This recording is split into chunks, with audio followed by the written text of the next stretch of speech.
Hey guys, nesse vídeo a gente vai conversar um pouquinho sobre a imperative form.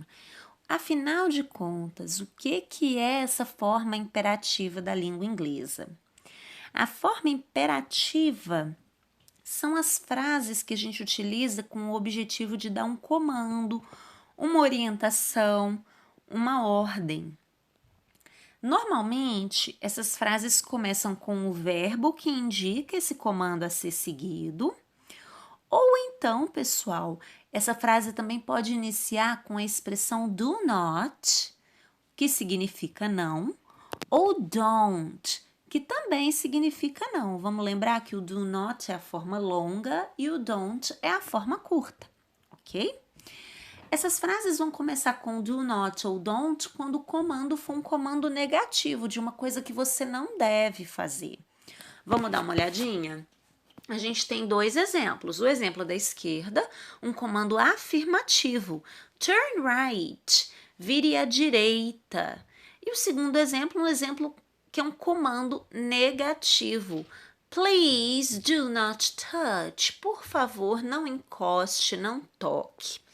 É muito comum que a gente utilize a palavrinha please, que significa por favor, no início ou no fim das frases do imperative form, ok? Com a intenção exatamente de suavizar esse comando, essa solicitação. Vamos dar uma olhadinha em mais alguns exemplos? Quando a gente encontra, afinal de contas, essa imperative form, vocês vão ver que ela está no nosso cotidiano, ela está no dia a dia. Quando você abre o seu livro e você tem uma ordem de um exercício para você poder executar, a ordem desse exercício, a orientação desse exercício está sendo feita na imperative form. Aqui a gente tem um exemplo de sala de aula. Olha só, quando a teacher fala assim, open your books at page 10. Abra os seus livros na página 10. Observem que essa frase inicia com a palavrinha open, que significa abra. É o verbo, é o comando que ela quer que seja executado. Outro exemplo que a gente vai ter é também um exemplo de sala de aula, quando a teacher fala assim, pay attention please, preste atenção por favor. Esse comando, que no caso é até uma solicitação porque está com please, se inicia com pay attention, que é uma expressão que está no lugar do verbo, que está funcionando como uma locução verbal, né? Preste atenção por favor.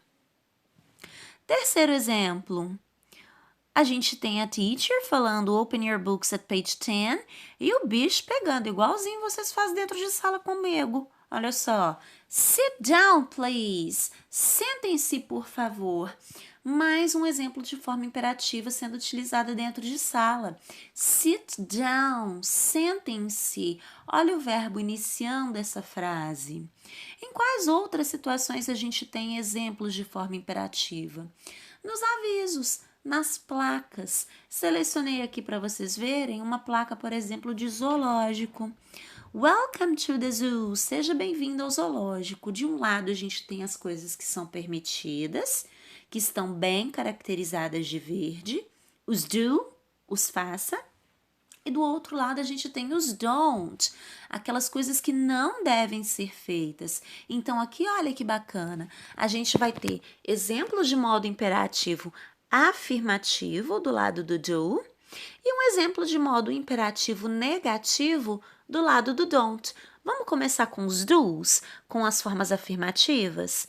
Primeira coisa que você deve fazer no zoo: keep your dog on a leash. Mantenha o seu cachorro na coleira, preso. Olha só, começou com keep, mantenha. O verbo é a primeira palavra que a gente coloca quando você vai ofertar um comando. Segundo comando do que você deve fazer no zoo: clean up after your dog. Presta atenção, pessoal, seu cachorrinho fez sujeira. Clean up, limpe a sujeira do seu cachorro. E por último, put your garbage in the bins. Coloque o seu lixo na lixeira. Observem que as 3 frases afirmativas que estão te entregando, que estão te dizendo aquilo que você deve fazer, estão iniciando com o verbo. A primeira inicia com keep, a segunda com clean up e a terceira com put. Teacher, eu preciso combinar esse verbo com alguém para poder construir essa frase? Não, de forma alguma. Quando a gente está construindo frases no modo imperativo, você utiliza o verbo do jeitinho que ele aparece no dicionário, tá?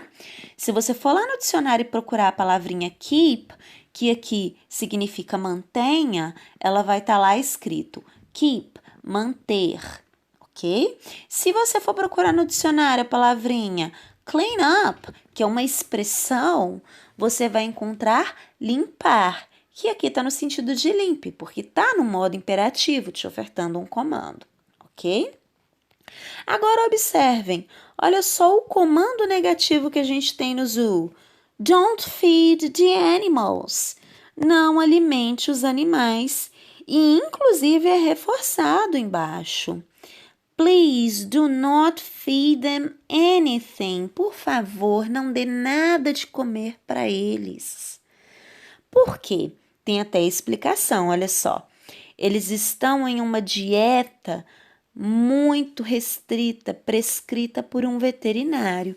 Então, quando você for ao zoo, você tem a lista dos do's, daquilo que você deve fazer, e a lista do don't, que no nosso caso, principalmente é não alimente os animais.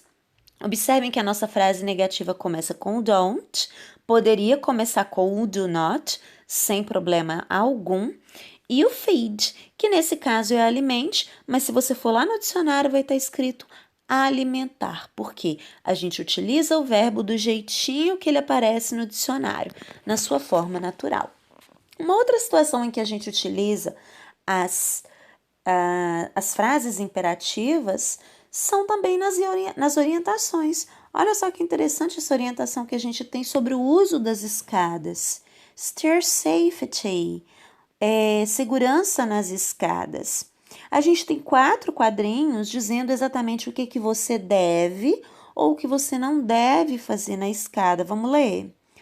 Always hold the handrail. Sempre segure o corrimão. Olha o verbo hold, segure. Antes dele a gente tem o always, o sempre, que é um advérbio que vai dar uma ideia de frequência, tá? Não tem problema algum.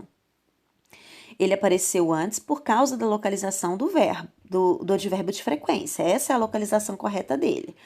Porém, observem que o verbo é o que antecede todo o comando.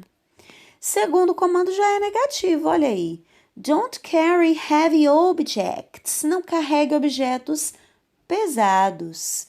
Don't block your view. Não bloqueie a sua vista. Como esse comando é negativo, a primeira palavrinha é o don't. E logo depois do don't, o que a gente tem? O verbo que indica aquele comando que você não deve fazer, ok? Agora os exemplos de baixo. Don't run, race, hurry, skip or jump, going up or down the stairs. Coisa óbvia, né, pessoal? Não corra, aposte corrida, se apresse, pule, subindo ou descendo as escadas. E o último exemplo que a gente tem. Clean up any spills or debris on stairs immediately. Limpe qualquer tipo de sujeira que você deixa cair nas escadas. Olha como que a gente começou esse comando. Clean up, com a ordem, com o verbo que expressa a ordem. E a última frase que a gente tem. Keep stairs clear.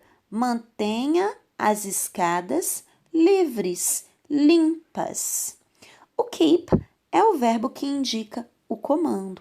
Mantenha. Então, pessoal, todos esses exemplos que vocês viram até então são exemplos em que a gente utiliza imperative form. E o último deles é esse aqui, que é o que a gente vai utilizar no nosso contexto da AV1, as receitas.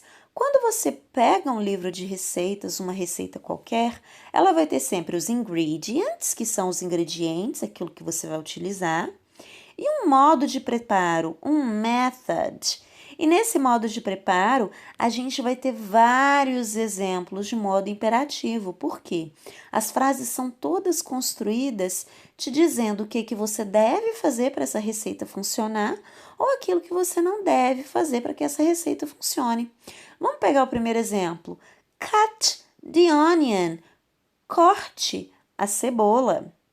Segundo exemplo, heat some olive oil. Aqueça um pouco de azeite de oliva.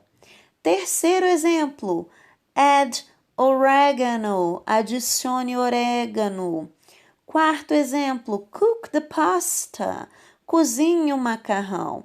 E o quinto exemplo, serve the pasta. Sirva o macarrão. Estão lembrados dos cooking verbs que a gente viu agora há pouco? Olha a utilização deles aqui. Eles vão ser usados exatamente para fornecer os comandos necessários para que a gente consiga seguir as receitas, ok?